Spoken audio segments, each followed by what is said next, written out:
اللہ کہتے ہیں ہم نے مقتول کے وارث کو اجازت دی ہے کہ قاتل سے بدلہ لے لے. ہم نے اس کو یہ قدرت دے دی ہے, ہم نے طاقت دے دی ہے, ہم نے اجازت دے دی ہے.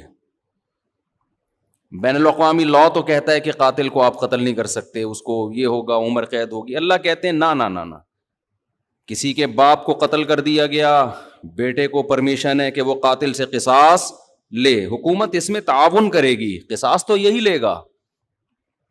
حکومت کا کام ہے قاتل کو پکڑ کے مقتول کے وارث کے حوالے کرنا. بتا بھائی چھوڑنا چاہتا ہے یا مارنا چاہتا ہے. حکومت کا یہ کام ہے. حکومت چھوڑ نہیں سکتی آپشن, کیونکہ گورنمنٹ کا بندہ نہیں گیا ہے. بندہ تو جس کا گیا اس کو تکلیف ہوئی ہے نا. جو سیکولر حکومتیں ہیں وہ انسانوں کو اپنا غلام سمجھتی ہیں, حالانکہ وہ دعویٰ کرتے ہیں کہ ہم انسانوں کو غلامی سے نکال رہے ہیں. اسلام کہتے ہیں کسی کے غلام نہیں ہے, کوئی حکومت کا غلام نہیں ہوتا. حکومت کا کام مینجمنٹ ہے اور لوگوں کو ظلم کا بدلہ دلانا ہے, عدل و انصاف فراہم کرنا ہے. دنیا نے کیا کیا؟ قانون سازی کر کے انسانوں کے اوپر تھوپ دی ہے.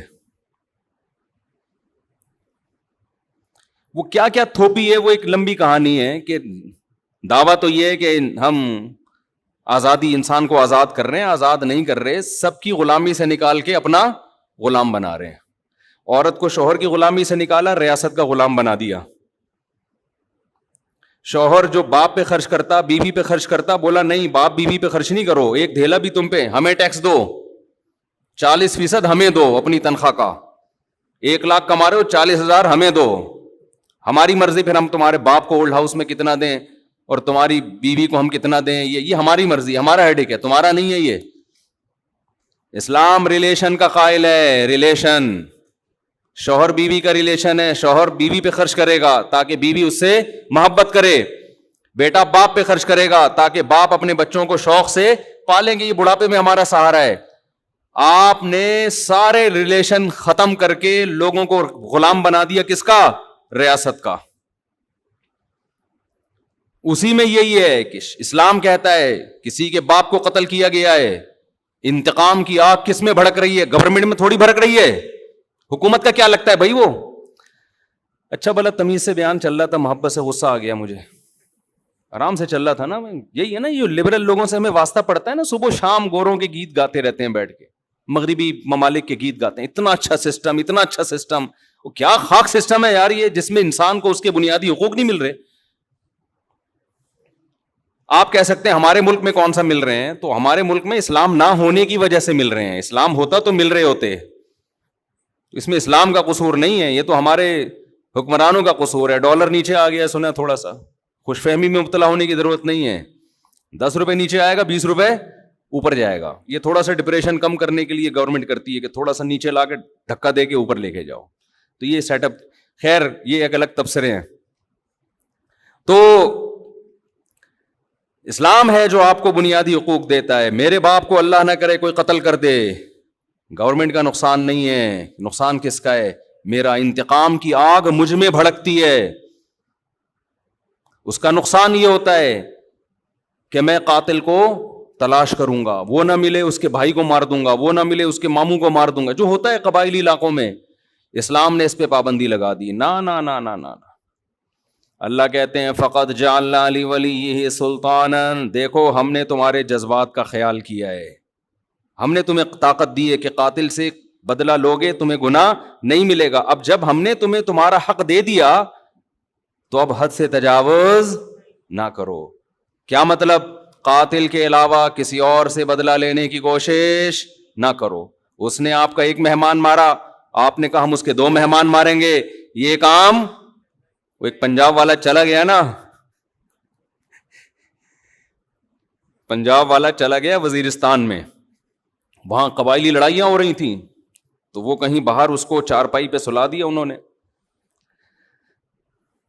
تو اس کو ڈر لگ رہا ہے یار, ان کی تو دشمنی اٹھا کی رات کو آوازیں آتی, مجھے کو مار پور کے نہ چلا جائے. اس نے دروازہ بجایا, بھائی مجھے اندر سلا. اس نے کہا کیوں, گھبرا کیوں رہا ہے؟ اس نے کہا مجھے ڈر ہے آپ لوگ کی دشمنیوں میں نہ مارا جاؤں. اس نے کہا فکر نہ کرو, وہ ہمارا 1 مہمان مارے گا, خدا کی قسم اس کا 10 مہمان مارے گا. اس نے کہا بھائی اس کا تم 10 مارو 20 مارو، ہم تو مر گئے نا، ہم تو گئے کام سے. تو دیہاتی علاقوں میں چاہے بلوچستان ہو، چاہے اندرون سندھ ہو، چاہے کے پی کے ہو، چاہے پنجاب ہو، یہی ہوتا ہے. جہاں قانون نہیں ہے وہاں کیا ہے، قاتل نہ ملے تو جو ملے اس کو مار دو. قرآن اس سے منع کر رہا ہے، نا نا نا نا نا. دیکھو ہم نے تمہیں رائٹ دیا، گورنمنٹ نہیں دیتی ہے. گورنمنٹ کہتی ہے نہیں، اتنے لمبے کیسز چلتے ہیں، مقدمے چلتے چلتے چلتے چلتے پھر جج پیسے کھا کے. ایسا بھی ہوتا ہے، جو ججز بیان سن رہے ہیں ان کے علاوہ کی بات کر رہا ہوں. تو انصاف نہیں ملتا انسان کو. عمر قید تو ہے ہی نہیں اسلام میں، لمبی جیل میں ڈال دیا، وہ اور بڑا مجرم بن کے آئے گا. وہ کھانے پینے سے گیا. یہاں کتنا اچھا قانون بنایا کہ قاتل کو پکڑ کے حکومت کیا کرے گی، باپ کو مارا ہے تو بیٹے کے حوالے، شوہر کو مارا ہے تو بیوی کے حوالے، لے بھائی اپنے میاں کا بدلہ لے لے. اور اگر دیت لے کے چھوڑنا چاہے تو اس کا بھی آپشن تیرے پاس ہے، دیت لے لے چھوڑ دے اس کو.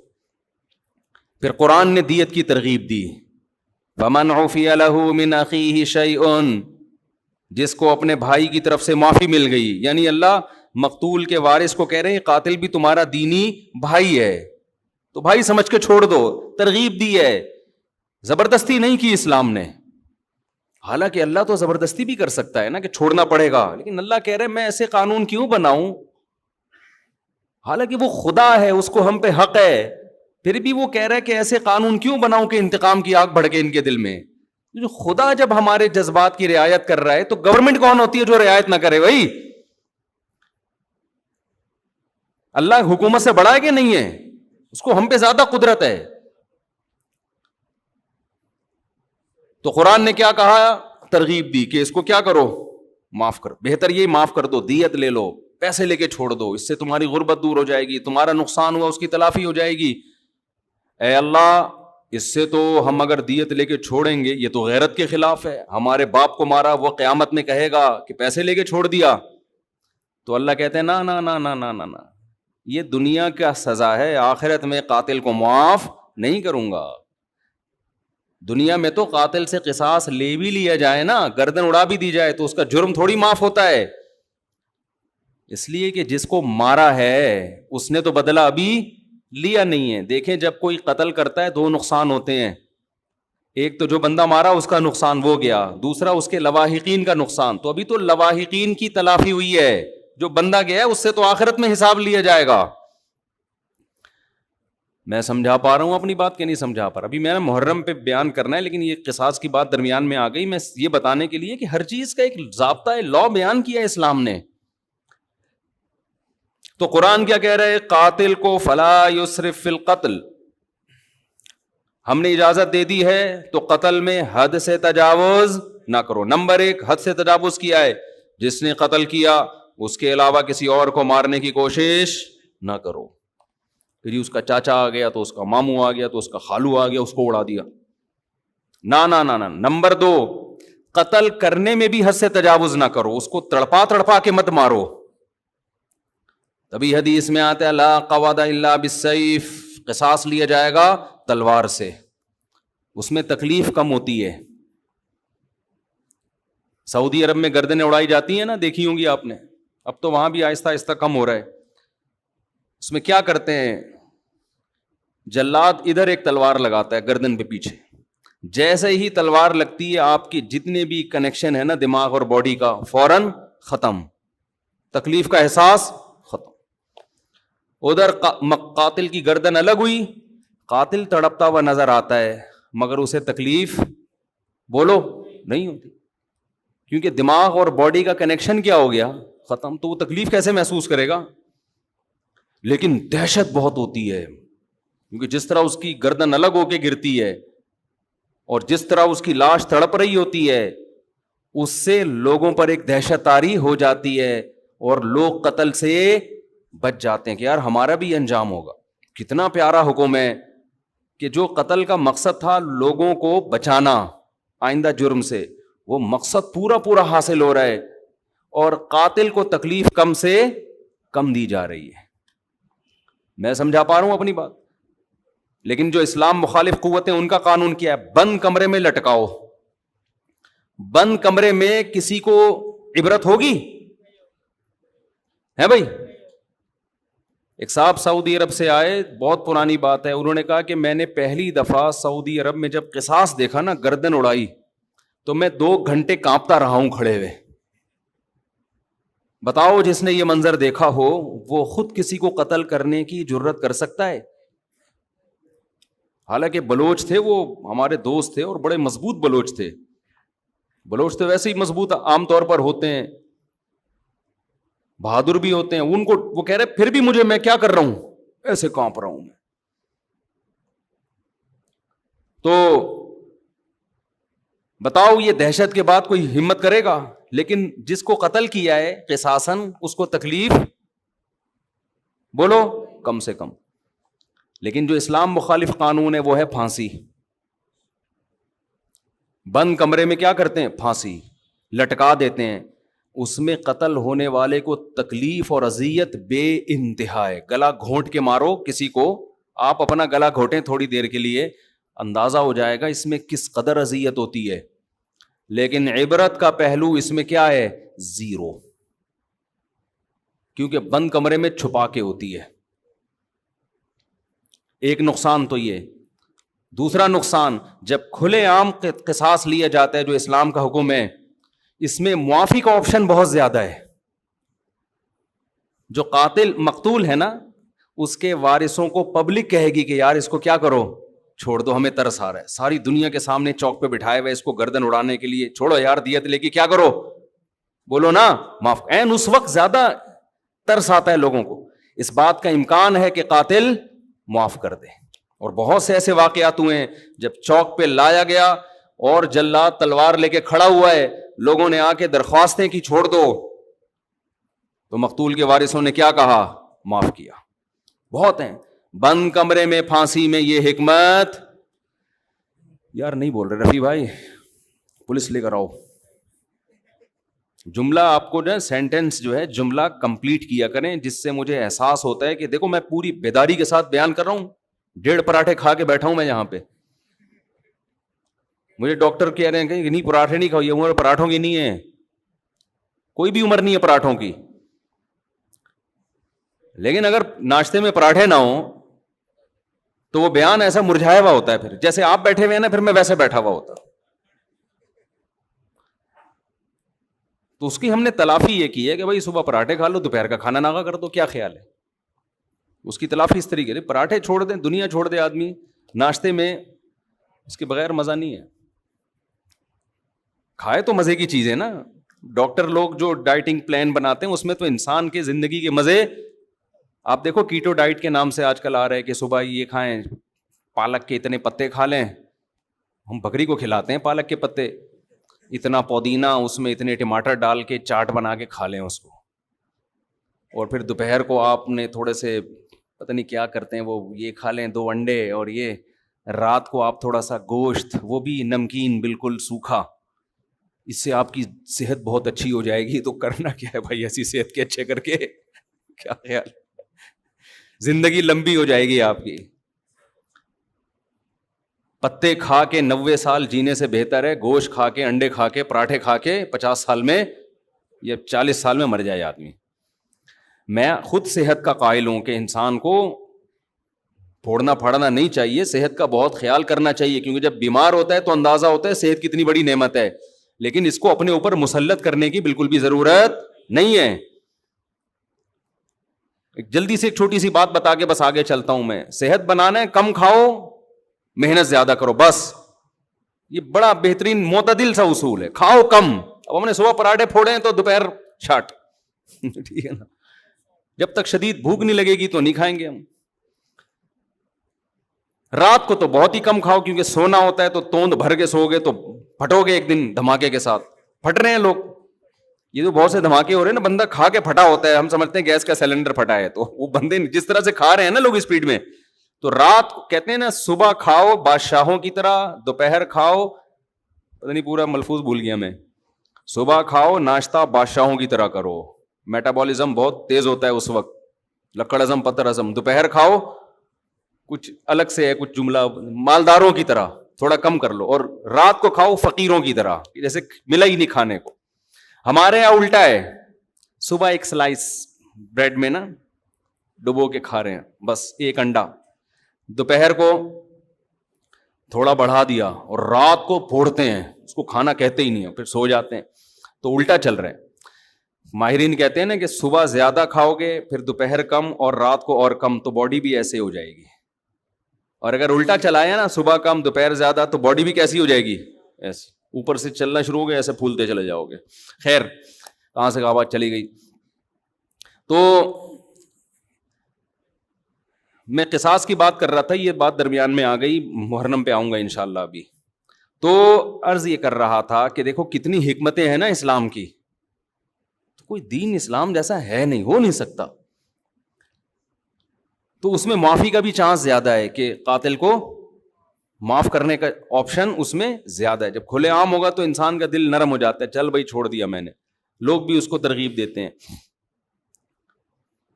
تکلیف کم سے کم ہے جس سے قصاص لیا جا رہا ہے. اچھا, ایک اور فائدہ کیا ہے, دنیا میں لا بنتے ہیں, قانون بنتے ہیں, بڑے بڑے ماہرین بحث کرتے ہیں کہ یار اگر ہم قاتل کو قتل کر دیں گے, پھانسی دے دیں گے, تو ایک بندہ تو مرا ہی ہے انسان, اس کے بدلے میں ایک اور کو ہم نے مار دیا, تو یہ کون سا کمال کر لیا. سمجھ میں آ رہی ہے بات؟ یعنی قتل کو روکنے کے لیے ایک اور بندے کو قتل کر دینا, یہ کون سا کمال ہے. دنیا میں جو لوگ بھی پھانسی کی سزا کے خلاف ہے نا, جو ہیومن رائٹس کی بات کرتے ہیں, وہ یہ دلیل دیتے ہیں کہ جرم کو روکنے کے لیے بندہ قتل ہونے سے بچاؤ, قتل ہونے سے بچا کے جرم سے روکو اس کو. سمجھ میں آ رہی بات؟ بھائی زید نے بکر کو قتل کیا, اب دنیا کے ماہرین کہتے ہیں بکر ایک انسان ہے نا, دنیا سے چلا گیا, مزید دنیا سے انسان نہ جائیں, اس کے لیے انسان ہی کو ختم کر دینا, یہ کون سی لاجک ہے. تو زید کو ہم قتل نہیں کریں گے, پنشمنٹ ہوگی, سزا ہوگی, تاکہ وہ قتل سے بچ جائے. ورنہ بندہ مارنے کے لیے بندہ ہی مار دینا, یہ ایسے جیسے غربت ختم کرنے کے لیے غریبوں کو ختم کر دینا. بھئی غربت ختم کرنے کے ایک طریقے, سارے غریبوں کو کنٹینر میں بند کر کے بم سے اڑا دو, غربت کیا ہو جائے گی, ختم. تو وہ یہ دلیل دیتے ہیں کہ یار انسانیت کو قتل سے روکنے کے لیے ایک انسان ہی کو قتل کر دینا, کیونکہ زید نے بکر کو مارا, غلط کیا, تو زید بھی تو بکر جیسا ہے نا, جتنا قیمتی بکر کا خون اتنا ہی قیمتی زید کا خون, تو اس کو قتل نہیں ہونے دیں گے ہم. یہ انسانوں کی لاجک ہے, جو خدا کے قانون کے مقابلے میں اس کی کوئی حیثیت نہیں. قرآن نے اس لاجک کا جواب دیا ہے. یہ پہلے بھی لوگ تھے اس طرح کی باتیں کرتے تھے. قرآن نے کہا وَلَكُمْ فِي الْقِصَاصِ حَيَاةٌ يَا أُولِي الْأَلْبَابِ, اے عقل مندو, وہ لوگ جن کی عقل صحیح کام کرتی ہے, سنو, ہم جو کہہ رہے ہیں کہ قاتل کو قتل کر دو, تو اس قتل میں انسانیت کا قتل نہیں ہے, انسانیت کی بقا ہے. ایک مارو گے کروڑوں بچیں گے, اور اگر ان کو جیل میں ڈال ڈال کے چھوڑتے رہو گے نا, تو قتل دنیا میں ختم ہونے کے بجائے بڑھے گا. اور یہ جو تمہاری لاجک ہے کہ بکر کا خون جتنا قیمتی تھا زید بھی اتنا ہی قیمتی ہے, اس لاجک کا جواب یہ کہ بڑے نقصان سے بچنے کے لیے چھوٹا نقصان برداشت کیا جاتا ہے.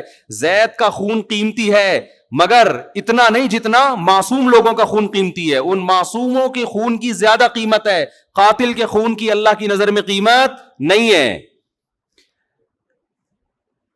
سمجھ میں آ رہا ہے کہ نہیں آ رہا؟ اس بے قیمت خون کو بہانے سے قیمتی خونوں کی حفاظت ہو جائے گی. تو اللہ نے ایک نظام بنایا ہے, جو میں اصل بات عرض کر رہا تھا. اب کیا ہے, میں اصل موضوع کی طرف آتا ہوں دوبارہ. اللہ تعالی نے محرم بھی دیا ہمیں, سفر بھی دیا ہمیں, ربیع الاول بھی دیا ہمیں پچھلی قوموں کے واقعات بھی سنائے, یہود و نصارہ کے. قرآن کہتا ہے یہود و نصارہ نے اپنے دین کو کھیل اور تماشا بنا لیا, لہو و لعب. کیا مطلب لہو و لعب بنا لیا؟ جن احکامات کو فوکس کیا گیا تھا نا تورات اور انجیل میں, ان احکامات سے غافل ہو گئے, اور اپنی طرف سے احکامات گڑ گڑ کے ان کو فالو کرنا شروع کر دیا. سمجھ میں آ رہی ہے بات؟ یہاں تک کہ ان میں بھی پھر اختلافات شروع ہوئے. کسی نے کہا یہ صحیح ہے, کسی نے کہا یہ غلط ہے. اختلاف ہوتے ہوتے ہوتے ہوتے حدیث میں آتا ہے 72 فرقوں میں ڈیوائیڈ ہو گئے. وہ کتنے فرقوں میں؟ 72. کیونکہ جب نئی نئی چیزیں ایجاد کی ہیں نا تو نئی چیزوں کی بریکیں کیا ہوتی ہیں؟ بولو, فیل. مثلاً آپ نے کہا ربیع الاول میں ہم یوں بھی کریں گے, نبی کے نام پہ یہ بھی کریں گے, وہ بھی کریں گے. تو بھئی جب آپ دن منا رہے ہیں تو کچھ لوگوں نے کہا پھر کیک بھی کاٹیں گے, پراپر سالگرہ منائیں گے. کچھ نے اس کی مخالفت کی, کچھ نے حمایت کی. مخالفت کرنے والوں کے پاس بھی کوئی دلیل نہیں ہے, اس لیے کہ جس بیس پہ آپ مخالفت کر رہے ہو کہ یہ صحابہ سے ثابت نہیں ہے, تو جو آپ کر رہے ہو وہ کہاں سے ثابت ہے؟ تو ٹکڑوں میں بٹنا, فرقوں کے اندر فرقیاں نکلنا شروع, فرقوں کے اندر فرقیاں. پھر بعض نے کہا ہم 12 ربیع الاول کو عید کی نماز بھی پڑھیں گے, کیونکہ جب عید کا دن ہے تو نماز بھی ہونی چاہیے, اور ہو رہی ہے بعض علاقوں میں عید کی پراپر نماز. اس پہ انہی کے علماء نے اعتراض کیا کہ بھئی عید کی دو عیدوں کی نمازیں ثابت ہیں, 12 کو نماز ثابت نہیں ہے. اس پہ سوال اٹھا کہ جب آپ دوسرے پہ رد کرتے ہو تو کہتے ہو یہ ثابت نہیں ہے, تو جو کام آپ نہیں جو کر رہے ہو عید کے علاوہ بھی تو بہت سارے کام کر رہے ہیں 12 ربیع الاول کو, یہ کہاں سے نبی سے ثابت ہیں, صحابہ سے ثابت ہیں؟ نہیں, یہی بات میرا خیال ہے. جب آدمی کی بیس مضبوط نہیں ہوتی نا تو وہ فرقوں میں اور تفرقے میں بٹتا چلا جاتا ہے. وہ فرقے سے فرقیاں, فرقیوں کی پھر ذیلی فرقیاں, وہ ہوتے ہوتے اتنا کچومڑ بن جاتا ہے کہ سمجھ میں نہیں آتا کہ میں اس کو فالو کروں یا اس کو فالو کروں. میں سمجھا پا رہا ہوں اپنی بات؟ تو نبی نے فرمایا بنی اسرائیل 72 میں, میری امت 73 فرقوں میں تقسیم ہوگی. لے بھائی, اب آپ تو ہو گئے نا کنفیوز, کیا خیال ہے؟ ارے وہ 72 میں ڈیوائیڈ ہوئے, ہم کتنوں میں ڈیوائیڈ ہوں گے؟ 73. اب آپ بتاؤ, اگر نبی صرف اتنی بات بتاتے, آگے نہ ہوتا, تو ہم تو پاگل ہو جاتے کہ نہیں ہو جاتے؟ مجھے لگ رہا ہے آپ نہ پاگل ہوں گے نہ عقل مند ہوں گے. پاگل ہو جاتے ہیں نا کہ یار ہم تو اتنے کنفیوز ہو جائیں گے. کون سا, لوگ مجھ سے آ کے کہتے ہیں سمجھ میں نہیں آتا کون سا مولانا درست ہے, گرین چینل صحیح ہے کہ وائٹ چینل صحیح ہے کہ بلیک چینل صحیح ہے, کالے کپڑے پہنے کہ سفید کپڑے پہنے کہ پیلی چپل پہنے کہ نیلی چپل پہنے, چپلوں میں, کرتوں میں, ٹوپیوں میں, بغیر ٹوپی والے. پنجاب میں ایسی مسجد بھی ہے, میں پنجاب گیا ہوا تھا تو مسجد میں 2 جماعتیں ہو رہی تھی, ٹوپی والوں کی الگ اور بغیر ٹوپی والوں کی الگ. ایک فرقہ ہے وہ کہتا ٹوپی نہیں پہنو, وہ کبھی بھی ٹوپی نہیں پہنتے. ایک ٹوپی والوں کی الگ ہو رہی تھی اور بغیر ٹوپی والوں کی الگ ہو رہی تھی. تو فرقے در فرقیاں, یہ فرقیاں لفظ میں نے خود نکالا ہے, فرقی یہ ہے نہیں عربی میں, لیکن یہ اردو میں یہی اچھا لگ رہا ہے. جیسے مولانا ہوتے ہیں نا, ہمارے سر میں تو مولانا کا مطلب مولانا, مولوی کا مطلب تھوڑا سا چھوٹا قسم کا, اور ایک حضرت نے ایک لفظ نکالا تھا مولوڑی, جو بالکل جس کو کچھ بھی نہ آتا ہو لیکن مولانا بن کے گھوم رہا ہو. تو کہتے ہیں یہ جو مولوڑی ہیں نا یہ فساد پیدا کرتی ہیں, نہ یہ مولوی ہے نہ یہ مولانا ہے, یہ کیا ہے, چھوٹی چھوٹی مولوڑیاں, ان کو آتا کچھ بھی نہیں ہے لیکن مولانا بنے ہوئے فتوے دے رہے ہوتے ہیں. تو 73 فرقوں میں امت کیا ہوگی؟ ڈیوائیڈ. ہم ابھی اسی سے ڈرے بیٹھے تھے کہ یار اتنے فرقے, نبی نے ہمیں اور ڈرا دیا. آگے جو الفاظ ہیں اس سے تو اور زیادہ خوف پیدا ہو رہا ہے, پھر نبی تسلی بھی دیں گے, اور خوف پیدا ہو رہا ہے. آپ نے فرمایا کلہم فی النار الا واحدہ, ایک کے علاوہ سب کے سب کہاں جائیں گے؟ جہنم کی آگ میں. سب کو اٹھا کے پھینک دے گا اللہ جہنم میں. لو بھائی, اس سے تو ہمارا خوف کم ہونے کے بجائے اور زیادہ بڑھ گیا. اگر نبی اتنا ہی کہتے 73 فرقوں میں ڈیوائیڈ ہو جاؤ گے, ہم کہتے کوئی بات نہیں یار, 73 میں سے ہو سکتا ہے 70 جنت میں جائیں, تو ہم کس میں سے ہوں گے؟ انہی 70 میں سے ہوں گے.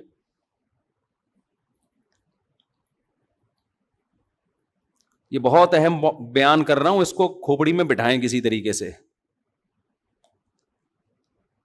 کلہم فی النار, سب کے سب کہاں ہوں گے؟ جہنم میں. صرف ایک کیا ہوگا, وہ کہاں جائے گا؟ جنت میں. صحابہ علم پر حریص تھے, انہوں نے فوراً نبی سے پوچھ لیا کہ یا رسول اللہ وہ ایک جنتی کون سا ہے.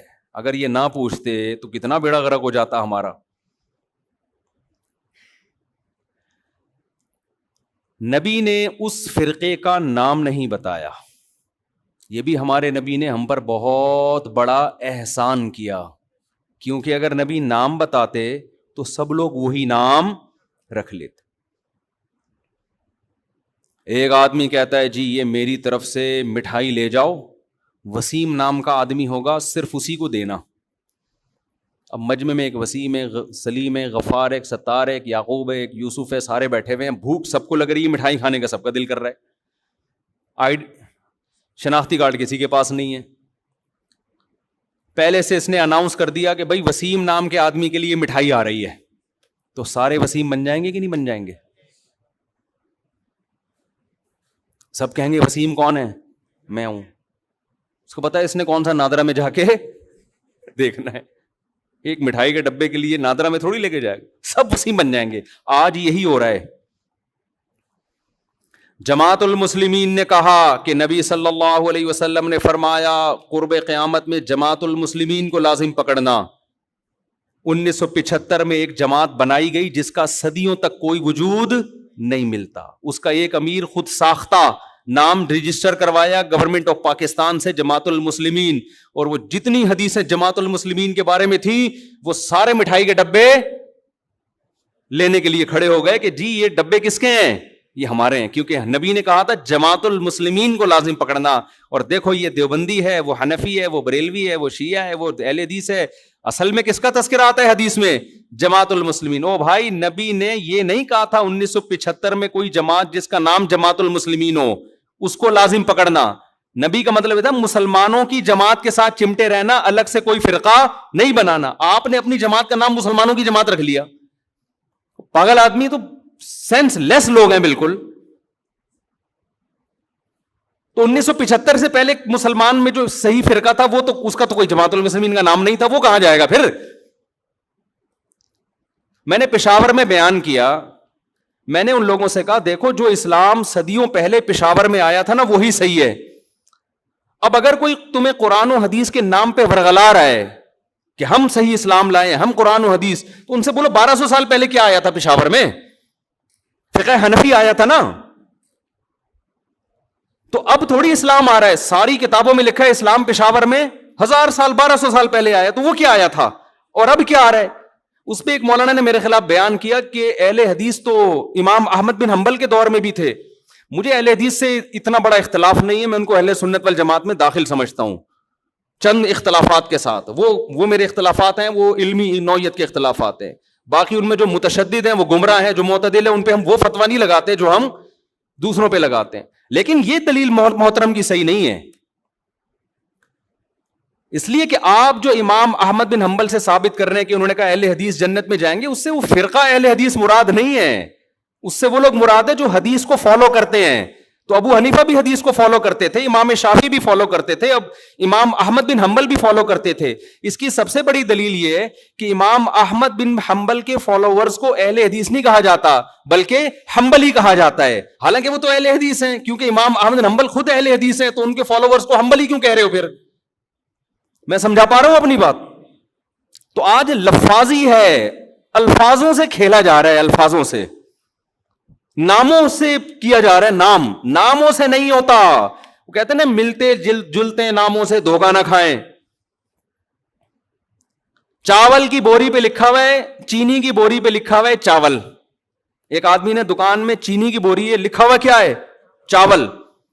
اس نے بولا چینی ہے, لکھا ہوا چاول کیوں؟ کہہ رہے مکھیوں کو دھوکہ دینے کے لیے. مکھی دھوکے میں آئے گی؟ مکھی لیبل دیکھ کے کبھی بھی دھوکے میں نہیں آتی, وہ خوشبو دیکھ کے جاتی ہے. ہمارے نبی سے صحابہ نے پوچھا کہ اس فرقے کا نام بتائیں, آپ نے نام نہیں بتایا کیونکہ سب لیبل اچھا لگا کے دھوکہ دیتے. آپ نے اس فرقے میں جو خوشبو ہے اس کو بتایا کہ اس میں خوشبو کیا آ رہی ہوگی, اس میں جو علامتیں ہیں وہ کیا ہیں. جہاں اسمیل آ رہی ہو نبی اور صحابہ کی اس اسمیل کی طرف چلے جانا, اور جہاں نبی کو لغت سے نکال دیا یا نبی کو تو رکھا ہوئے صحابہ کو نکال دیا, اس کے قریب اس کے لیبل اور نام کو دیکھ کر جانے کی کوشش نہ کرنا. آج ہمارا لوگ خون پی لیتے ہیں, کئی طلاقیں دے رہے ہیں, 3 طلاقیں. جس کو دیکھو سعودی عرب کے بن باز کا فتویٰ, صالح العثیمین کا فتویٰ, ان 2 مفتیوں کا فتویٰ کہ بھی سعودی عرب یہ کہہ رہا ہے کہ 3 طلاقیں ایک ہوتی ہیں. میں کہتا ہوں تم نے کلمہ سعودی عرب کا پڑھا ہے یا نبی اور صحابہ کا کلمہ پڑھا ہے؟ کوئی ایک صحابی دکھا دو جس نے 3 طلاق کو ایک کہا ہو, اور میں درجنوں دکھاؤں گا آپ کو. یار آپ لوگوں نے صحابہ سے بھی زیادہ سعودی عرب کے علماء کو بنا لیا ہے. یہ تو 15ویں صدی کے علماء ہیں. وہ کہتے ہیں وہ حدیث کوٹ کرتے ہیں, اس حدیث کا مطلب صحابہ نے کیا سمجھا؟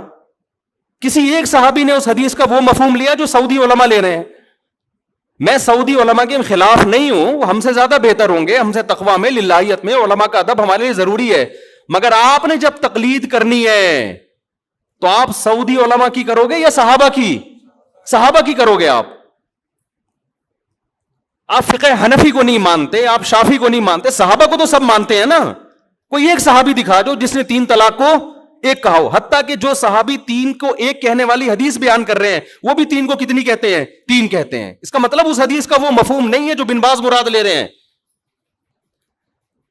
ایسے تماشے ہو رہے ہیں نا طلاقوں کے بعد. آج کل شوہر طلاقیں دیتا ہے, بیوی اپنی مرضی کا فتویٰ, بیوی کو رہنا ہے تو اہل حدیث سے فتویٰ لا رہی ہے, نہیں رہنا تو حنفیوں سے فتویٰ لے کے آ رہی ہے. قرآن نے جہاں طلاق کے مسائل بیان کیے وہاں اللہ نے کہا کہ اللہ کی آیات کو, اللہ کے احکام کو مذاق نہ بناؤ. اہل حدیث حضرات علماء کی انتہائی عزت کے ساتھ, لیکن میں یہ اپنا رونا میں ان کے سامنے روتا ہوں کہ آپ لوگوں کی وجہ سے طلاق کے احکام مذاق بن چکے ہیں اس وقت. آپ اس پہ دوبارہ سے تحقیق کریں. اس لیے ہم کہتے ہیں لوگوں کو مجتہدین کو فالو کرو, ان کا علم آج کے مولویوں سے زیادہ, وہ قرآن و حدیث کو آج کے لوگوں سے زیادہ بہتر سمجھتے تھے. ہم قرآن حدیث کے مقابلے میں ابو حنیفہ کو فالو نہیں کرتے, خوب سمجھ لو. ہمارا یہ رائے ہے, فتویٰ ہے, جو صحیح حدیث کے مقابلے میں ابو حنیفہ کو فالو کرے گا کافر ہو جائے گا. گمراہ تو دور کی بات ہے. بات یہ ہوتا ہے کہ حدیث کا ایک تشریح ابو حنیفہ کہتے ہیں, ایک تشریح آپ کی نظر میں ہوتی ہے. ہم اس تشریح کو ترجیح دیں گے جو ابو حنیفہ کی رائے ہوگی. آپ کی رائے پر ابو حنیفہ کی رائے کو ترجیح دے رہے ہیں, نبی کی رائے پر ابو حنیفہ کی رائے کو ترجیح نہیں دے رہے. خدا کی قسم لا الہ الا اللہ, جو قرآن و حدیث پر ابو حنیفہ کو ترجیح دے گا اللہ کی قسم کافر ہو جائے گا وہ. ہمارا موقف 2 اور 2 4 کی طرح ہے, لیکن بات یہ آپ کے کہنے سے نہیں ہم کریں گے. آپ کی ایک رائے ہے جو صحیح بھی ہو سکتی ہے غلط بھی, ابو حنیفہ کی بھی ایک رائے ہے جو صحیح بھی ہو سکتی ہے غلط بھی, لیکن اس میں غلطی کا امکان کم, آپ میں غلطی کا امکان زیادہ ہے.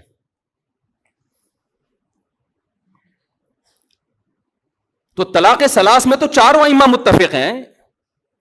یہ تو تابعین تبع تابعین کے دور کے ہیں, سارے صحابہ متفق ہیں. آپ کو حدیث مل گئی, یہ کیسی بات ہے بھائی؟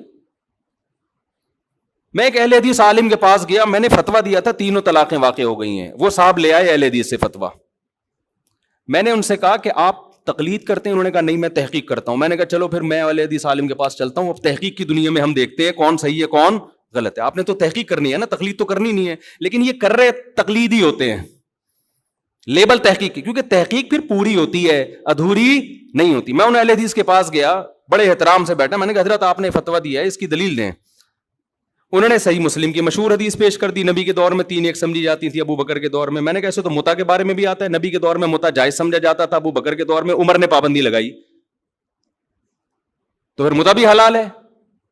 کہہ رہے نہیں اس کے تو منسوخ ہونے کی دلیل ہے. تو میں نے کہا اس کے بھی منسوخ ہونے کی دلیل ہے, ادھوری حدیث نہ بتائیں, دوسری حدیث بھی بتائیں. پھر وہ کہنے لگے, میں نے کہا پھر خود اس حدیث کے جو راوی عبداللہ بن عباس ہیں وہ خود کہہ رہے ہیں کہ 3 طلاقیں ایک وقت کی 3 ہوتی ہیں. تو وہ جواب میں کہتے ہیں کہ ہم نے کلمہ عبداللہ بن عباس کا نہیں پڑھا, ہم نے کلمہ نبی کا پڑھا ہے. میں نے کہا ویل ڈن, حضرت مجھے یہ بتائیں کہ آپ نے نبی کا کلمہ پڑھا ہے, عبداللہ بن عباس نے کس کا کلمہ پڑھا تھا؟ انہوں نے نبی کا کلمہ پڑھے بغیر یہ فتویٰ دے دیا. تو میں عرض کر رہا ہوں کہ لفاظی ہے, سمجھ رہے ہیں, لیبل اچھے اچھے لگے ہوئے ہیں. باقی ہر چیز میں اہل حدیث کو غلط نہیں کہتا, بعض چیزوں میں صحیح ہیں وہ, اور بعض چیزوں میں دیوبندی غلط, معذرت کے ساتھ.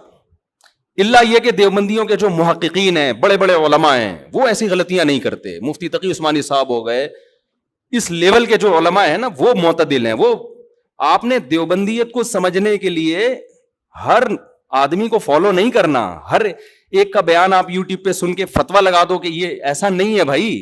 بعض لوگ کیا کرتے ہیں, دیکھ کے چاول جیسے تھوڑے سے چکھے آپ نے اور پوری دیکھ پہ حکم لگا دیا. بعض لوگ کیا کرتے ہیں, کسی اسکالر نے کوئی غلط بیان, مسئلہ غلط بیان کیا, فوراً کوئی فتنہ پرور بیٹھا ہوتا ہے, اس کا کلپ چلاتا ہے, دیکھو دیوبندی کیا کہہ رہے ہیں. او بھائی یہ پورا دیوبندی ٹھیکیدار تھوڑی ہے یہ بندہ کہ جو بولے گا آپ نے سب پہ ٹھوک دیا اس کو.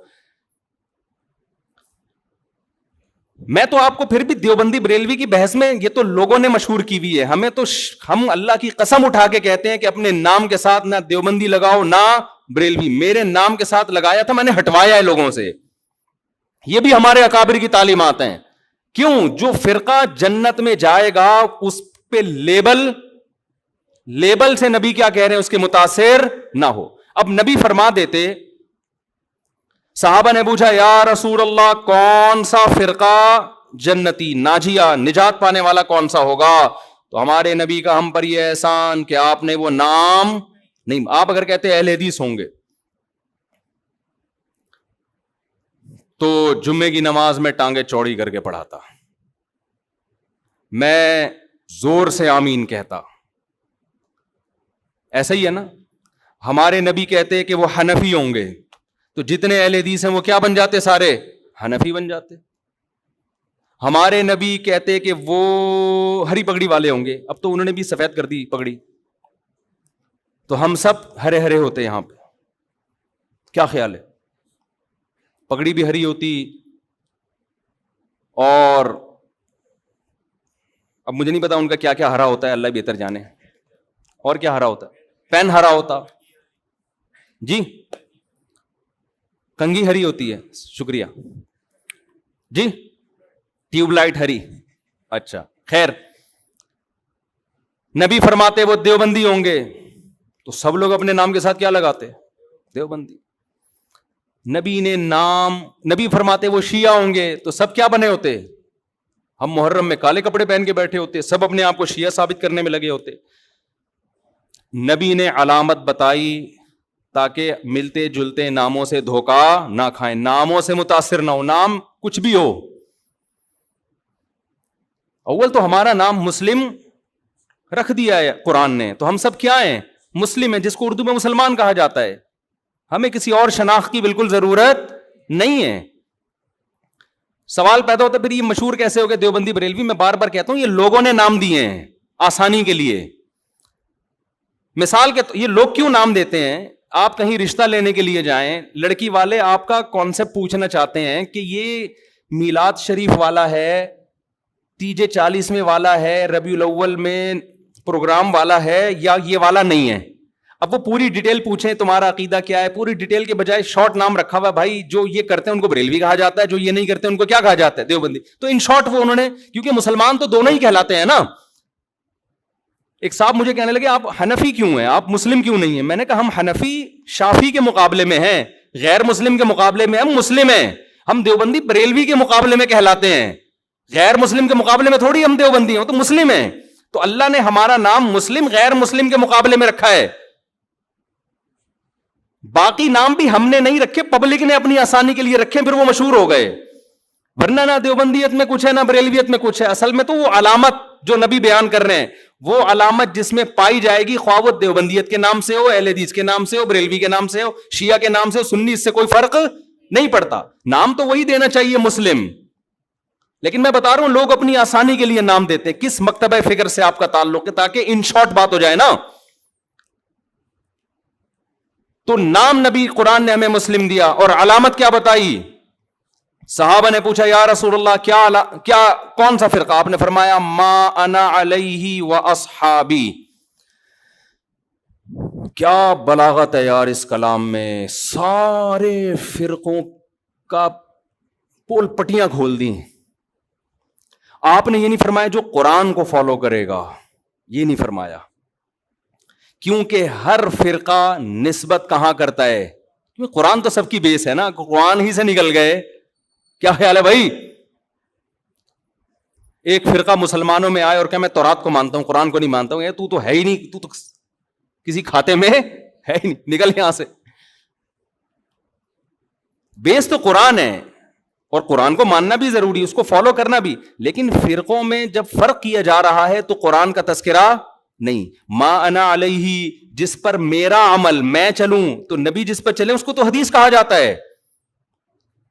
اور یہ بھی نہیں فرمایا حدیث، کیونکہ حدیث قول، عام طور پر حدیث کا اطلاق قول پر ہوتا ہے. بخاری میں ایک روایت آ گئی، مسلم میں ایک روایت آ گئی، لوگ اس کو حدیث سمجھتے ہیں.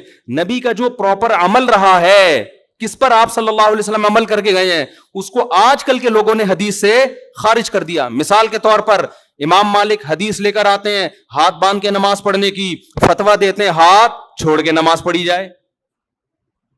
میں مسجد نبوی میں بیٹھا ہوا تھا، ایک صاحب تقریر کر رہے تھے اردو میں، سارے فتنے وہاں اردو لوگ اردو اسپیکنگ جا کے پھیلاتے ہیں، عرب میں نہیں عام طور پر یہ تشدد. اس سے کسی نے پوچھا کہ ہاتھ چھوڑ کے نماز پڑھنا کیسا ہے؟ انہوں نے کہا بالکل ناجائز، بدعت. کیوں؟ حدیث میں آتا ہے ہاتھ باندھ کے نماز، ہم حدیث کو فالو کریں گے، امام مالک کو فالو نہیں کریں گے. اتنی سختی سے امام مالک پہ رد کیا. میں نے کہا اس جگہ امام مالک نے کئی سال بیٹھ کے درس دیا ہے، اس نے ان کی شخصیت کا بھی احترام نہیں کیا. عوام یہ میسج لے کے جا رہی ہے کہ قرآن و حدیث کا اس کو پتا ہے، امام مالک کو پتا نہیں تھا، حالانکہ وہ تو تبع تابعین میں سے ہیں. حدیث میں آتا ہے عنقریب ایک شخص پیدا ہونے والا ہے مدینہ میں، جس کی طرف پوری دنیا سے علم کے لیے لوگ آئیں گے. اکثر علماء اس طرف گئے، اس سے مراد امام مالک ہیں. اکثر علماء اس طرف گئے. اتنے بڑے عالم کا مذاق اڑا دیا آپ نے. آپ یوں کہہ سکتے تھے کہ حدیث میں آتا ہے کہ ہاتھ باندھ کے نماز، امام مالک نے دیکھا کہ مدینہ والے ہاتھ چھوڑ کے نماز پڑھ رہے ہیں. امام مالک نے اس سے دلیل پکڑی کہ انہوں نے صحابہ کو دیکھا ہوگا، اور صحابہ نے کس کو دیکھا؟ نبی کو. تو اگرچہ باندھنے کا تذکرہ ہے، لیکن نبی کا آخری عمل کیا تھا؟ ہاتھ چھوڑ کے. تو امام مالک کی رائے میں یہ دلیل ہے. وہ کہہ رہے ہیں کہ حدیث میں تو ہمیں باندھنے کا تذکرہ ملتا ہے، لیکن جو عمل مل رہا ہے ہمیں پریکٹیکلی، جو تواتر مل رہا ہے وہ چھوڑنے کا مل رہا ہے. تو عملی تواتر کو وہ زیادہ ویلیو دے رہے ہیں قولی حدیث سے، تو وہ بھی حدیث ہی پر عمل کر رہے ہیں. پھر آپ ایک رائے بیان کر دیتے کہ بھئی ان کی رائے بھی ٹھیک ہے، دلیل ان کی بھی بنتی ہے، لیکن ہم حدیث کے ظاہر کو دیکھتے ہیں، بھئی باندھنے کا تذکرہ ہے تو ہم کہتے ہیں نبی نے جو چھوڑ کے نماز پڑھی ہوگی، ہو سکتا ہے وہ کسی عذر سے پڑھی ہو، یا ہو سکتا ہے کہ جی وہ آسانی کے لیے، یہ بتانے کے لیے کہ یہ بھی جائز ہے. تو ادب کا تقاضا یہ کہ باندھ لیے جائیں. لیکن اگر کوئی امام مالک کی رائے کو فالو کر رہا ہے تو ہم اس کو بھی برا نہیں کہیں گے. یہ انداز ہوتا تو میرا خیال ہے زیادہ اچھا ہوتا. لیکن آج کل کے اسکالرز جو قرآن حدیث کے ٹھیکیدار بنے ہوئے ہیں، ان کا یہ اسٹائل بولو نہیں ہے. ان کا یہ اسٹائل ہے کہ حدیث مجھے آتی ہے، باقی سارے جاہل ہیں. یہ تو امام مالک کے بارے میں. اگر وہ پوچھ لیتے نا رفع الیدین کا مسئلہ امام حنیفہ کا، پھر تو وہ ایک دم آگ نکلنا شروع ہو جاتی. جو اسٹائل امام مالک کا تھا کہ مدینہ میں نے لوگوں کو ہاتھ چھوڑ کے نماز پڑھتے ہوئے پایا ہے، رفع الیدین نہ کرنے کے بارے میں وہی دلیل کس کی ہے؟ امام ابو حنیفہ کی، کہ کوفہ علم کا مرکز تھا.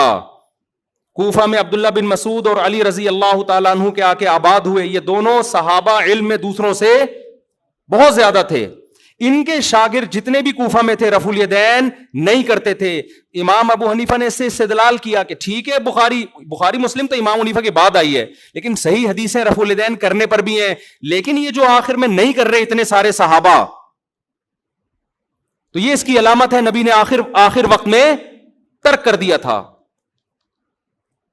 آپ اس دلیل پہ آپ یہ کہہ سکتے ہیں کہ مجھے یہ دلیل سمجھ میں نہیں آتی، میری رائے یہ کہ کیونکہ بخاری میں ہے تو ہم رفع الیدین کریں گے. ٹھیک ہے، آپ کی نہیں سمجھ میں آ رہی تو ٹھیک ہے، ہم تو مانتے ہیں نبی نے کیا ہے.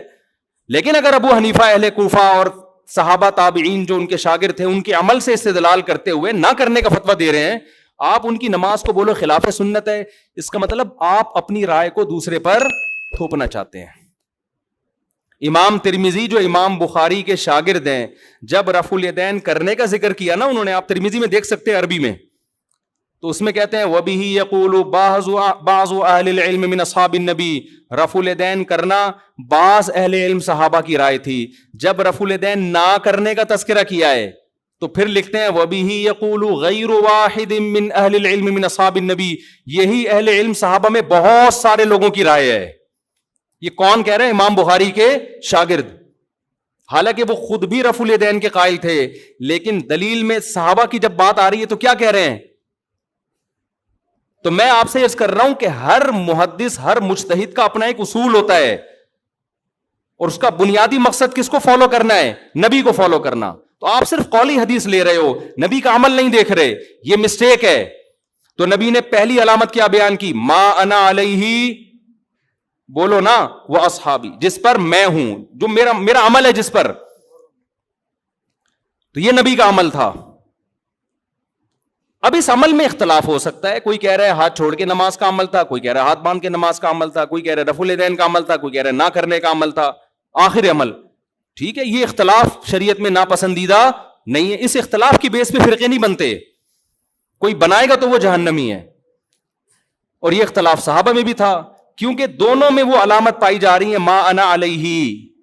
کامیاب فرقے کی علامت کیا ہے؟ جس پر نبی کا عمل. تو نبی کا عمل دونوں پر ہے نا، تو اس میں آپ دونوں میں سے کسی کو بھی غلط بولو نا یار. نہ ہاتھ باندھ کے نماز پڑھنے والے کو، نہ ہاتھ چھوڑ کے، نہ رفع الیدین کرنے والے کو، نہ کرنے والے کو، کیونکہ دونوں کے پاس دلیل ہے، دونوں مکتبہ فکر کی، اور دونوں کہاں سے ثابت کرتے ہیں؟ نبی سے. تو اس بیس پہ جتنا بھی اختلاف ہو، اس اختلاف سے جنت اور جہنم کا فتویٰ نہیں لگتا. سمجھ میں آ رہی ہے بات؟ اگلی بات، نبی یہاں کہہ کے رکے نہیں صرف ما انا علیہ. اگر آپ رک جاتے تو ہم صحابہ کو بیچ سے نکال دیتے. ہم کہتے ہیں حدیث میں کیا آ رہا ہے، بس. نبی نے فرمایا وَأَصْحَابِي. کیوں؟ اب دیکھو ترتیب کیا ہے. آپ نے قرآن کا ذکر کیوں نہیں کیا؟ کیونکہ قرآن کی لوگ ایسی تشریح کریں گے جو نبی کی تشریح کے خلاف. جیسے غامدی صاحب، اللہ ان کی عمر میں برکت دے، بہت ساری تشریحات ایسی کرتے ہیں قرآن کی جو حدیثوں کے خلاف جا رہی ہیں. نبی نے شادی شدہ زانی مرد کو رجم کیا ہے، ساری دنیا جانتی ہے، متواتر روایات ہیں. وہ قرآن کی آیت کی تشریح کرتے ہیں کہ زانی مرد اور عورت کو 100 کوڑے مارو. وہ تشریح ایسی کر رہے ہیں جس میں شادی شدہ کو بھی شامل کر رہے ہیں، حالانکہ یہ کنواروں کے بارے میں نازل ہوئی ہے. حدیث سے پتہ چلتا ہے، متواتر حدیث سے. تو نبی نے کیا فرمایا؟ قرآن کا تذکرہ کیوں نہیں ڈائریکٹ اپنے عمل کو پیش کیا، تاکہ لوگ قرآن کی وہ تشریح نہ کریں جو میرے عمل کے، صرف میری حدیث نہیں، میرے عمل کے بھی خلاف ہو. اور عمل بھی نبی کا اصل میں حدیثی کہلاتا ہے. 2 قسمیں، قولی اور ایک فعلی. آپ نے ایک عمل کیا، صحابہ نے سینہ بسینہ اس عمل کو نقل کیا، یہ بھی حدیث ہے، چاہے بخاری میں نہ بھی ہو، چاہے مسلم میں نہ بھی ہو. دوسرا، آپ نے ان لوگوں پہ رد کرنے کے لیے جو حدیث کی تشریح اخپل طریقے سے کریں اور اس میں صحابہ کو بیچ سے نکال دیں، ان کو نکالنے کے لیے آپ نے کیا فرمایا؟ میرا اور میرے اصحاب کا عمل. سمجھ میں آ رہی ہے بات؟ میرے اور میرے اصحاب کا عمل. کیا مطلب؟ ایسے فرقے آئیں گے جو قرآن کی تشریح اخپل طریقے سے کریں گے، حدیث کو بیچ سے نکال دیں گے، یہ بھی جہنمی، چاہے وہ اپنے آپ کو صبح و شام اہل قرآن کہتے ہوں. لیبل جو منکرین حدیث ہیں ان کا پتہ ہے اپنے فرقے کا نام کیا رکھا ہے؟ اہل قرآن. اور جب آپ ان کے سامنے بیٹھو گے قرآن کے فضائل بیان کرنا شروع کر دیں گے، بار بار قرآن کیا کہتے ہیں، اللہ کا کلام. مقصد قرآن کی فضیلت نہیں ہوگی، مقصد حدیث کا انکار ہوگا. سمجھتے ہو گے نہیں سمجھتے؟ لوگ متاثر ہوتے ہیں، یار یہ ماشاءاللہ اللہ کے کلام کو کتنا فوکس کرتے ہیں، ماشاءاللہ ماشاءاللہ کتنا ان کے دل میں اللہ کے کلام کا جلال ہے. بھائی یہ جو آپ کے سامنے صبح و شام قرآن کے فضائل بیان کر رہا ہے، اس کا مقصد حدیث کی نفی ہے. ایک آدمی قرضہ مانگنے کے لیے آیا اور آپ سے کہہ رہے سفارش کر دیں کہ وسیم بھائی مجھے قرضہ دے دیں. دوسرا بھی آ گیا قرضہ مانگنے کے لیے، آپ چاہ رہے ہو اس کو نہ ملے اس کو مل جائے، آپ کو پتہ ہے یہ سیٹ ایک ہی آدمی کو دے گا. اب آپ نے دوسرے کی بے پناہ تعریفیں شروع کر دیں، تو یہ تعریفوں میں ضمناً دوسرے کی کیا ہے؟ برائی ہے. یہ بندہ ٹھیک نہیں ہے, اس کو نہیں دو. ٹھیک ہے نا. لیکن نام پرویزی فرقے نے اپنا نام کیا رکھا ہوا ہے؟ اہل قرآن. اہل قرآن. تو اسی طرح جب حدیث نبی نے ہمیں پہلے بتا دیا, کچھ لوگ ایسے آئیں گے جو حدیث کی تشریح ایسی کریں گے جو صحابہ کی سمجھ میں نہیں آئی. نام کچھ بھی رکھ سکتے ہو آپ, اہل حدیث رکھ سکتے ہو آپ, اہل قرآن رکھ سکتے ہو آپ, دیوبندی رکھ سکتے ہو آپ, محمدی رکھ سکتے ہو, کچھ بھی رکھ سکتے ہو. عمل دیکھا جائے گا پریکٹیکلی ہو کیا رہا ہے. بھئی صحابہ کیوں نہیں, صحابہ کا فتویٰ یہ کیوں نہیں ہے؟ اور ان صحابہ میں بھی آپ نے سب سے زیادہ ہائی لائٹ کیا خلفائے راشدین کو. علیکم بسنتی وسنت الخلفاء الراشدین المہدیین, میری اور خلفائے راشدین کی سنت کو لازم پکڑو. میں دعوے سے کہتا ہوں خلفائے راشدین کے دور میں کوئی ایک مسجد دکھا دو جس میں رمضان میں 8 رکعت تراویح ہوتی ہو. کوئی ضعیف سند دکھا دو میرے بھائی. آپ بخاری مسلم کی حدیث ہے جو 8 رکعت والی, اس کی تشریح ایسی کر رہے ہیں جو صحابہ میں کسی کی سمجھ میں بولو نہیں آئی. اس کا مطلب آپ کی تشریح غلط ہے. بعض لوگ کہتے ہیں حضرت عمر سے ایک ضعیف روایت پیش کرتے ہیں کہ اس میں 8 کا تذکرہ ملتا ہے, وہ ضعیف روایت ہے. مان لو تو صحابہ کو نبی نے حکم دیا عمر کو فالو کرو نا, تو اگر حضرت عمر نے 8 پڑھوائی تھی تو پھر پوری دنیا میں ہمیں 8 ملتی کیوں نہیں ہے؟ کوفہ میں, بصرہ میں, دمشق میں, مصر میں 8 سے زیادہ کیوں ملتی ہیں ہمیں؟ آج لوگ کہتے ہیں مکہ مدینہ میں 8 ہو رہی ہیں. بھئی آج کا مکہ مدینہ لوگے یا 1200 سال 1300 سال پہلے کا مکہ مدینہ لوگے؟ آج لوگ کہتے ہیں سعودی عرب میں 3 کو 1 کہتے ہیں. او بھائی سعودی عرب میں آج کہتے ہیں نا, 1400 سال سے سعودی عرب میں 3 کو 3 ہی کہتے تھے. تو 1400 سال سے جو اسلام تھا وہ والا صحیح تھا یا آج جو اسلام ہے وہ والا صحیح ہے؟ کھوپڑی کام نہیں کر رہی لوگوں کی. یعنی عجیب. ایک صاحب مجھے کہنے لگے آپ لوگ پتہ نہیں کیا باتیں کرتے ہو, وہاں تو مصر میں بھی 3 طلاق کا 1 ہو گئی ہے, سوڈان میں بھی 3 1 ہو گئی ہیں, اور پاکستان میں بھی ہو رہی ہیں قانونی. اور میں نے کہا یہ اب ہو رہی ہیں, اسلام آج آئے 1400 سال پہلے آیا تھا. اب ہونا اس کی علامت ہے کہ اب تک نہیں تھا, اب تک 3 ہی تھیں. لوگ کہتے ہیں پوری دنیا میں 8 تراویح ہو رہی ہے, آپ لوگ کو پتہ نہیں کیا 20 پڑھ رہے ہو. کب سے شروع ہوئی ہیں 8؟ آپ 100-150 سال پہلے تاریخ کی کتابیں اٹھا کے دیکھو, پوری دنیا میں 20 سے کم کہیں بھی 1 رکعت بھی نہیں ہوتی تھی. تو بعد میں چینج ہوئی ہے. اب جو چینجنگ ہو رہی ہے وہ قابل قبول نہیں ہے. اب تو چینج, اب تھوڑی لوگ. عبداللہ بن مسعود کا مشہور قول ہے من کان منکم مستنن فلیستن بمن قد مات. جو تم میں فالو کرنا چاہتا ہے پہلوں کو فالو کرے, اس لیے کہ زندہ لوگوں کے بارے میں یہ خوف ہے کہ وہ فتنے سے محفوظ نہیں ہے. زندہ لوگ بک بھی جاتے ہیں, ان کے اپنے مفاد بھی ہوتے ہیں, سیاسی مفاد بھی ہوتے ہیں, حکومتی دباؤ بھی ہوتا ہے. اب حرمین میں کہہ رہے ہیں 10 رکعت تراویح ہو گئی. بھائی کیا پتا بادشاہ نے ایک آرڈر دیا ہو کہ 10 ہوں گی. ہمارے ایک دوست وہاں فجر کی نماز کا ٹائم داخل اقامت ہو رہی, بیٹھے ہوئے ہیں. میں نے کہا بھائی نماز کھڑی ہو رہی ہے, مسجد نبی میں پڑھو. کہنے پتہ نہیں کہ ایسا نہ عمر ملک ہو, بادشاہ کا حکم ہو وقت سے پہلے پڑھنے کا, تو میں پہلے اپلیکیشن میں دیکھ لوں ٹائم داخل بھی ہوا کہ نہیں ہوا. خیر وہ تو تھوڑا انہوں نے غلو کر دیا, لیکن وہ ڈر گئے تھے نا یار کہ ایسا نہ ہو کہ بادشاہ سلامت میں کچھ بھی حکم دے دیا ہو.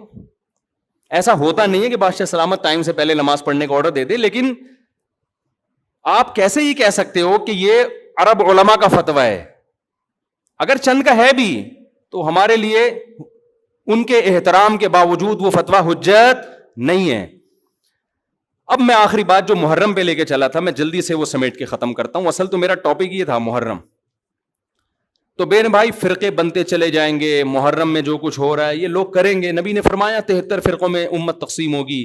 میں نے اور آپ نے وہ کام کرنا ہے جو قرآن میں ہے, حدیث میں ہے, اور اس پر کس کا عمل ہے؟ صحابہ کا. اور یہ جو چاروں ائمہ ہے نا, انہوں نے انہی کو فالو کیا ہے, صحابہ کو. اس لیے امت کہتی ہے چاروں ائمہ کا جس مسئلے پر اتفاق ہو اس سے شذوذ اور خروج اختیار کرنا جائز نہیں ہے, کیونکہ یہ اس کی ظاہری ایک علامت ہے کہ حق اس میں منحصر ہے. کیوں اتنے بڑے بڑے ائمہ کیسے غلطی ایک سے ہوتی ہے, 2 سے ہوتی ہے, چاروں متفق کیسے ہو گئے؟ اور اگر آپ نہیں مانتے تو اتنی بات تو مانتے ہو نا, نبی اور صحابہ یہ تو منسوس ہے نا. تو مجھے بتاؤ محرم صحابہ کی زندگی میں آیا تھا کہ نہیں آیا تھا؟ اہل بیت کی زندگی میں آیا تھا نہیں آیا تھا؟ کوئی ایک صحیح روایت ہمیں ملتی ہے کہ اہل بیت نے وہ کچھ کیا جو آج ہم کر رہے ہیں؟ کیا حضرت حسین ابن علی رضی اللہ عنہ سید الشہداء کیا انہوں نے ماتم کی ترغیب دی ہے یا ان کے اولادوں نے ماتم کی ترغیب دی ہو؟ غم منانا، غموں میں رونا پیٹنا، ماتم کرنا، اسلام صبر کی تلقین دیتا ہے. اہل بیت کا حکم بھی کیا تھا؟ صبر. واویلا کرنا، رونا پیٹنا، چیخنا چلانا یہ اسلام کا حکم نہیں ہے. بعض لوگ استدلال کرتے ہیں کہ فلاں موقع پہ نبی صلی اللہ علیہ وسلم روئے، فلاں موقع پہ فلاں صحابی روئے. غم کے موقع پہ روئے ہیں، غم کا موقع گزرنے کے بعد اس تاریخ آنے پر روئے، ایسا ہمیں تذکرہ بولو نہیں ملتا. غم کے موقع پہ رونا تو انسان کی نیچر ہے، فطرت ہے، اس میں بھی چیخنے کی اجازت نہیں ہے، ماتم کی اجازت نہیں ہے. این جب صدمہ پہنچے اس وقت آپ کو ماتم کی اجازت نہیں، نبی نے لعنت فرمائی ہے. تو صدمہ گزرنے کے 1 سال بعد اس تاریخ کو آنے پر کہاں سے اجازت ہو گئی؟ میں تشدد کا قائل نہیں ہوں، میرا مقصد یہ نہیں ہے کہ آپ جو لوگ یہ کر رہے ہیں ان کو جا جا کے چھیڑیں، تنگ کریں.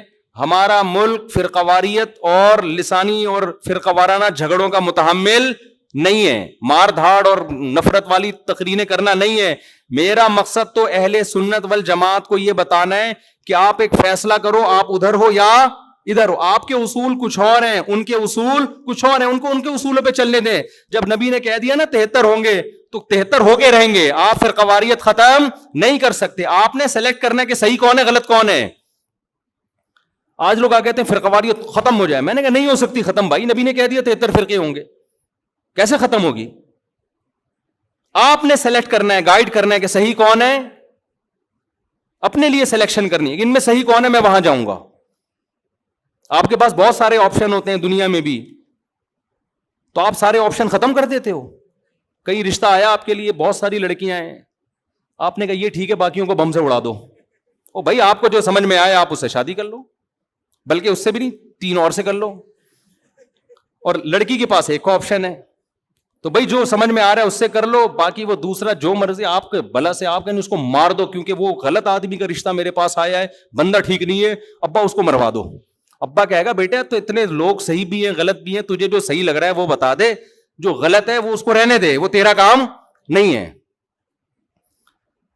دنیا میں بہت سی غلط بھی ہوتی ہیں، ان کو وہ غلط مل جائے گا. تو فرقے تو رہیں گے، حضرت عیسیٰ علیہ السلام ہی آ کے ان فرقوں کو ختم کریں گے، اور تلوار سے ختم ہوں گے یہ. اور یہ ہمیں اجازت، ہمیں بم پھاڑنے کی، تلوار چلانے کی، گالیاں دینے کی اور ایسے بیان کرنے کی جس سے نفرتیں پھیلیں، ہمیں اس کی اجازت نہیں ہے. ہمارے پاس تو جو بھی آتا ہے ہم اس کو گلے لگاتے ہیں. شیعہ لوگ بھی آتے ہیں، ہم ملتے ہیں، تمیز سے بات کرتے ہیں، اکرام کرتے ہیں، السلام علیکم. مذہب پہ بحث نہیں کرتے ہم. کیوں؟ ہمیں پتہ ہے خام خواہ کا جھگڑا ہوگا. جو سیکھنے آنا چاہے بات کر لیتے ہیں اس سے ہم. تو ہم نفرتوں کے قائل نہیں ہیں، نہ ہم تشدد کے قائل ہیں. ہم تو آپ کو یہ بتا رہے ہیں کہ آپ فیصلہ کرو کہ آپ ہو کس کیٹیگری میں. ہماری حدیث ہمیں یہ بتاتی ہے، ہمارے نبی ہمیں یہ بتاتے ہیں کہ ما انا علیہ واصحابی، جو میرے اور صحابہ کا طریقہ. ہمارے نبی پہ محرم بھی آیا، صحابہ پہ محرم بھی آیا، جو انہوں نے کیا ہم بھی وہی کریں گے. ہمارے نبی کی زندگی میں ربیع الاول آیا، صحابہ کی زندگی میں خلفائے راشدین کی زندگی میں آیا، جو انہوں نے کیا ہم بولو نا وہ کریں گے. انہوں نے کیا کیا؟ صبر کیا ہے. غم کے موقع پہ کیا کیا ہے؟ صبر کیا ہے. تو ہم بھی کیا کریں گے؟ صبر. یا ہمیں اجازت دی ہے قاتل سے قصاص لیں. حضرت حسین کے قاتل اگر آج ہمیں مل جائیں، ہم انشاءاللہ ان کو زندہ نہیں چھوڑیں گے. جب نہیں ہے ہمارے پاس، ہمارے دور میں نہیں ہے، تو اللہ سے ہم دعا کرتے اللہ ان سے انتقام لے قیامت کے دن. حضرت حسین کے خون کا بدلہ لے اللہ ان سے، اور لے گا، اللہ کیوں چھوڑے گا. لیکن اگر ہم نے اس حدود سے تجاوز کر کے ہم نے وہ کچھ کیا جو اللہ اس کے رسول کی منشا کے خلاف ہے، تو میرے بھائی جہاں قاتلوں سے سزا لی جائے گی، اللہ ہمیں بھی نہیں چھوڑے گا کہ یہ کون سی اہل بیت کی تعلیمات تھی جس پر تم عمل کر رہے ہو. سفید لباس اسلام میں پسندیدہ ہے، ٹھیک ہے، نبی نے ہر رنگ کا لباس پہنا ہے. پسند کس کو کیا؟ سفید کو. وہ محرم میں بھی پسندیدہ، وہ سفر میں بھی، وہ ربیع الاول میں. جیسے ہی رشتہ میسر ہو، اسلام حکم دیتا ہے نکاح میں تاخیر نہ کرو، چاہے محرم ہو. محرم ہے تو سفر تک ڈیلے نہ کریں، سفر میں رشتہ ملا تو ربیع الاول تک ڈیلے نہ کریں. ویسے بھی میرے بھائی جس نے 4 شادیاں کرنی ہوں گی وہ اگر ڈیلے کرنا شروع کر دے تو اس کی ہو گئی. پھر اسلام میں تو یہ کہ جلدی نکاح کرو. محرم میں بھی کریں, جو نہیں کر رہے ان کو چھوڑ دیں, اپنے ان کا فرقہ ہے, ان کا مسلک ہے, چھیڑے نہیں کسی کو, جا کے بحث نہ کریں. دفتروں میں بحثیں خامخواہی شروع ہو جاتی ہیں. آپ نے اپنے بارے میں فیصلہ کرنا ہے, میں کدھر ہوں, میں کدھر کھڑا ہوں. جو کالے کپڑے پہننے دیں, نہ ان پہ طنز کریں, نہ ان پہ ہوٹنگ کریں, یہ جائز نہیں ہے. اس سے نفرتیں پیدا ہوں گی. جو کر رہا ہے کرنے دو. آپ کے بچے جب پوچھیں ابو انہوں نے کالے کپڑے پہنے, بولیں بیٹا ان کا فرقہ ہے, ہم لوگ اس فرقے کے نہیں, ختم ہو گئی بات. تو ابو ہم اس فرقے, ہم کیوں نہیں ہیں بیٹا؟ ہم حدیث میں آتا ہے کہ ما انا علیہ و اصحابی. جب بچہ آپ کا پوچھے نا تو آپ بتائیں حدیث میں آتا ہے جو میرے اور صحابہ نے, چونکہ صحابہ نے یہ نہیں کیا تو ہم بھی نہیں کر رہے. تو بیٹا پوچھے گا پھر یہ کیوں کر رہے ہیں؟ تو بیٹا جو ان کا کام ہے وہ ان سے پوچھنے کا ہے, وہ مجھ سے پوچھنے کا نہیں ہے. اب بچہ جائے گا ان سے پوچھنے کے لیے, اس کو بولیں بیٹا جب بڑے ہو جاؤ گے نا پھر جا کے پوچھنا, ابھی پوچھا تو رپلائی بھی ہوگا, اس سے کیا پیدا ہوگا؟ فتنہ. تو بچے میں کھوپڑی ہوگی تو وہ اتنی بات اس کی کھوپڑی میں انشاءاللہ آ جائے گی, 2 اور 2 4 کی طرح. پھر بچہ کہے گا ہمیں کیا کرنا چاہیے؟ اس کو بتا دو بیٹا قرآن میں صاف طور پہ لکھا ہوا ہے کہ ہم نے بنی اسرائیل سے عہد لیا تھا کہ ان احکام کو فالو کرنا ہے. بنی اسرائیل نے ان احکام کو چھوڑ کر فرقے بنا دیے. تو بیٹا قرآن میں سورہ بقرہ میں اللہ کہہ رہا ہے ان احکام کو فالو کرو, وَاعْبُدُوا اللَّهَ, اللہ کی عبادت کرو. سمجھتے ہو بیٹا ہم نے کیا کرنا ہے؟ اللہ کی عبادت. ابو عبادت کیسے کرنی ہے؟ بیٹا 5 نمازیں پابندی سے پڑھنی ہے, ٹھیک ہے نا. زندگی میں 1 دفعہ حج کرنا ہے بیٹا, سال میں 1 دفعہ زکوٰۃ دینی ہے, اس کے حکام علماء سے پوچھ لو. یہ کرنا ہے ہم نے, محرم میں بھی کرنا ہے, سفر میں بھی کرنا ہے, ربیع الاول میں بھی کرنا ہے, اور ربیع الثانی میں بھی کرنا ہے. جس کا جو حکم آتا جائے, رمضان میں روزے رکھنے ہیں, حج کے ایام میں حج کرنا ہے, وہ اللہ نے ڈیٹیں ہمیں بتا دی. ابا محرم میں کیا کرنا ہے؟ بیٹا محرم میں 9 10 یا 10 11 کا روزہ رکھنا ہے, اور زیادہ روزے رکھ سکتے ہو تو سبحان اللہ. حدیث میں آتا ہے سب سے زیادہ رمضان کے بعد روزوں کا ثواب کس مہینے میں ملتا ہے؟ محرم میں ملتا ہے. بیٹا ہم نے یہ کرنا ہے. سمجھ میں آ رہی ہے بات کی نہیں آ رہی؟ اور کیا کرنا ہے؟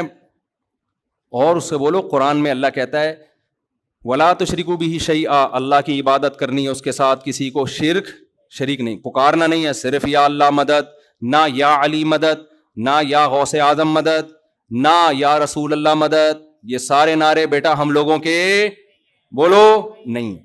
اچھا ابو فلاں نے فلاں کتاب میں لکھا ہے کہ یا رسول اللہ مدد تو دائرے اسلام سے خارج ہے. بیٹا کون دائرے میں داخل ہے کون خارج ہے یہ تیرا ہیڈ ایک, کیونکہ بچے نے اس کو لے کے پھر وہ فتوے دینا شروع. بیٹا اس کو چھوڑ دے اپنے حال پہ, میں جو تو نے کرنے کے کام ہے وہ میں تجھے بتا رہا ہوں.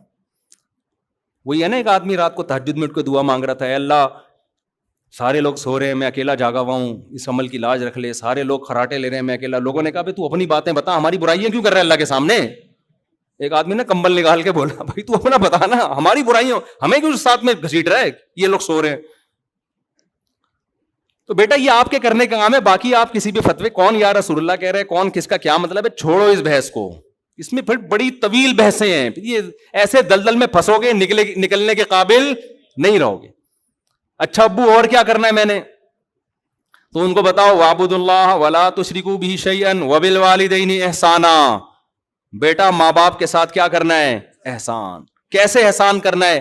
اللہ کہتے ہیں لا تقل لهما اف, ماں باپ کے سامنے اف بھی نہیں کہنا, ان کے قدموں میں جنت تلاش کرنی ہے, محبت سے ان کی پیشانی پر دیکھنے سے حج عمرے کا ثواب ملے گا. سب سے بڑا حق اللہ رسول کے بعد کس کا ہے؟ والدین کا. ابا اور کیا کرنا ہے میں نے؟ وَبِالْوَالِدَيْنِ إِحْسَانًا وَبِذِي الْقُرْبَى, بیٹا جو رشتہ جتنا قریب ہے اس سے بنا کے رکھنی ہے. ماں باپ کے بعد سب سے قریبی رشتہ بھائی بہنوں کا ہے, ان سے توڑنے نہیں دیکھنا, چاہے محرم ہو چاہے سفر میں ہو. کوئی روٹھا ہوا ہے تو اس کو جا کے کیا کر لو؟ راضی کر لو, ان پہ خرچ کرو, ہدیے دو, ان کو نذرانے دو, تاکہ یہ جڑیں. جو رشتہ داری توڑتا ہے وہ محرم میں جو مرضی کر لے, حدیث میں آتا ہے وہ جنت میں نہیں جائے گا, چاہے وہ ربیع الاول میں جو مرضی کر لے. ابا اور کیا کرنا ہے؟ بیٹا رشتہ داری میں سب سے پہلا کام یہ ہے, قرآن کہتا ہے عورت کی میراث نہیں کھانا. میں مر جاؤں اپنی بہن کی وراثت اس سے پوچھے بغیر فوراً ہینڈ اوور کر دینا. سمجھ میں آ رہی ہے بات کی نہیں آ رہی ہے؟ فوراً کیا کر دینا, اس کے حوالے کر دینا میں مر جاؤں تو. ایسا نہ وہ 20 سال تک مانگتی رہے, یا آپ بولو ہم نے جہیز اتنا دے دیا تھا اور بھی اس طرح کے حکام ہے جو سورۃ بقرہ میں ایک ہی جگہ اللہ نے وَقُولُوا لِلنَّاسِ حُسْنًا، جب بھی لوگوں سے بات کرنی ہے اچھے اخلاق سے بات کرنی، تمیز سے بات کیا کرو بیٹا. جب تم بات کرتے ہو تو لگتا نہیں ہے کہ تم نے تمیز کہیں سے سیکھی بھی ہے. آہستہ آواز میں بات کیا کرو، دھیمے لہجے میں بات کیا کرو. یہ تو نہ کہیں تمیز سیکھی بھی نہیں ہے پھر اور بدتمیز بن جائے گا. تو وَقُولُوا لِلنَّاسِ حُسْنًا وَأَقِیمُوا الصَّلَاةَ، نمازوں کو پابندی سے قائم کرو. یہ ہمارا اسلام ہے جو محرم میں بھی ہے، سفر میں بھی ہے، ربیع الاول میں بھی ہے. اس کے علاوہ جو کچھ ہے میرے بھائی وہ ہماری اپنی اختراعات ہیں، ایجادات ہیں، اس میں اللہ کی رضا شامل نہیں ہے. اللہ تعالی ہمیں سمجھنے کی، عمل کی توفیق عطا فرمائے.